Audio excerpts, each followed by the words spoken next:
Let me guess, you're trying to grow your business and you know you need to be making videos, but you're wondering, is your iPhone good enough?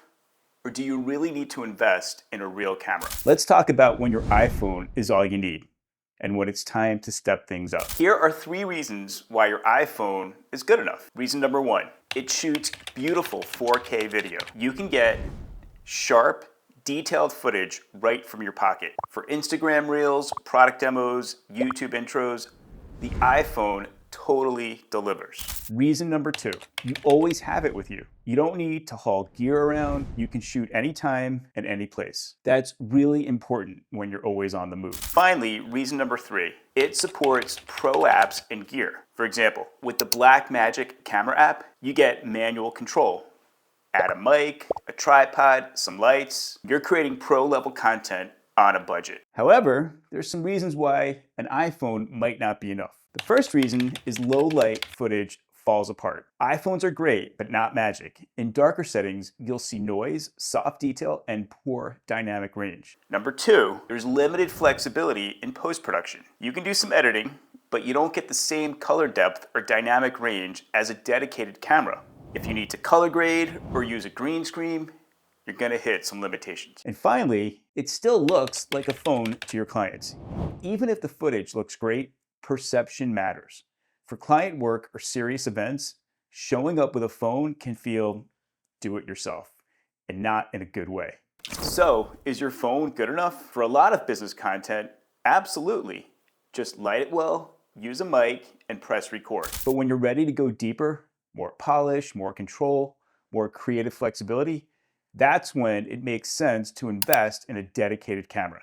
Either way, just don't wait to start. You can upgrade your gear as you start to learn and start outgrowing the limitations, if any, of your camera phone. I put together this comparison chart to help you understand different scenarios on when an iPhone is more than adequate and when you'll actually need a pro camera. So for a talking head video like I just recorded today, the iPhone is very, very capable, especially if you have good lighting and a mic. Yes, you're gonna have more flexibility with a pro camera, especially if you're doing a lot of editing, if you wanna remove a green screen.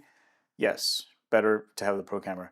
For social media and reels, the iPhone really is a tool of choice just because you don't need super high res for that type of content. You want the convenience of just having it on the phone and just sending it straight up to the cloud. The pro camera is really, for that use case, somewhat overkill. If you're shooting at night, trying to create some moody environment, you're gonna be better served with a pro camera. Product demos, again, it comes down to the lighting. If you can light your product and put it on a turntable or a 360, put it inside a tent with lights, the iPhone's perfect. Shallow depth of field, or if that's the case, then you could find yourself wanting a wider aperture with a pro camera and a dedicated lens, or a lens that gives you a 1.4 aperture, that type of situation. Are you trying to remove the green screen? The pro camera is going to give you better footage. So for that use case, I would definitely consider using the pro camera. Client-facing commercial work, these guys are paying you. They expect you to have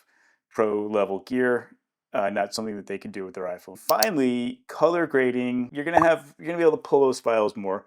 So if you didn't shoot, or if you're shooting in less than ideal conditions, then a pro camera is gonna give you a wider color gamut, more dynamic range, perform better in low light, etc. There's one other issue that I didn't include on this chart, and that would be just usability. I found myself feeling a little clumsy with the iPhone at times. Having a dedicated camera with bigger dials, bigger controls, I just found it more convenient.